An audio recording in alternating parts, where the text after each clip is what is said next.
কারাগারের অন্ধকার থেকে হাসপাতালের বিছানা, একসময় গৃহবন্দী জীবন যেন নিজ ভূমেই পরবাসী। তবু গেল এক যুগ ধরে যে পথে পাও বাড়াতে পারেননি সেই সেনা সদরেই পাদপ্রদীপের আলোয় সাবেক প্রধানমন্ত্রী খালেদা জিয়া যেন প্রমাণ করলেন কোথাও না থেকেও তিনি আছেন সবখানে। তাকে অপ্রাসঙ্গিক করে তুলতে শেখ হাসিনার সব আয়োজন ওলটপালট করে এখনো রয়েছেন সমকালীন রাজনীতির কেন্দ্রীয় চরিত্রে।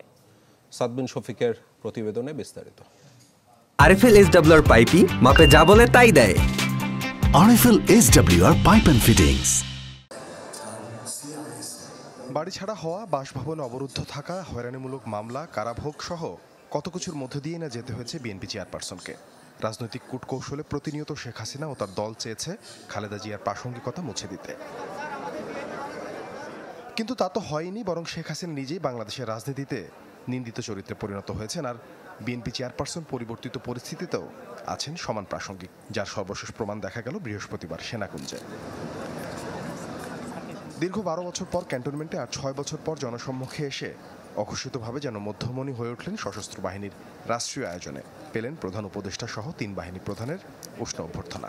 এই যে মাঝখানে যে ছেদটা পড়ল সম্পর্কের ক্ষেত্রে, মানে যখন তিনি ক্যান্টনমেন্ট থেকে বেরিয়ে আসলেন, তো এই যে ঘটনাটা প্রতীকী অর্থেও সেই সম্পর্কটাকে রিবিল করার একটা সুযোগ, পুনরায় গঠন করার একটা সুযোগ তৈরি হয়েছে। সুতরাং নির্বাচন হবে, বিএনপির ভালো করার, ক্ষমতায় যাওয়ার সম্ভাবনা সবচেয়ে বেশি।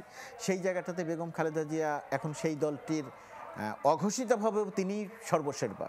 যদিও তারেক রহমান চালাচ্ছেন দলটি, মির্জা ফখরুল্লাহ চালাচ্ছেন, কিন্তু তারপরেও তো খালেদা জিয়া যখন আছেন তখন তো সকল আলো তার দিকে।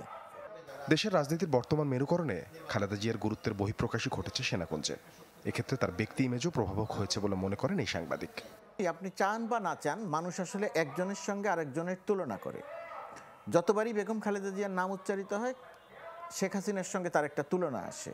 তো এই তুলনামূলক জায়গাতে শেখ হাসিনা যেভাবে এক ধরনের মুখরা রমণী হিসেবে পরিচিত, খালেদা জিয়া কথা কম বলেন সবসময়।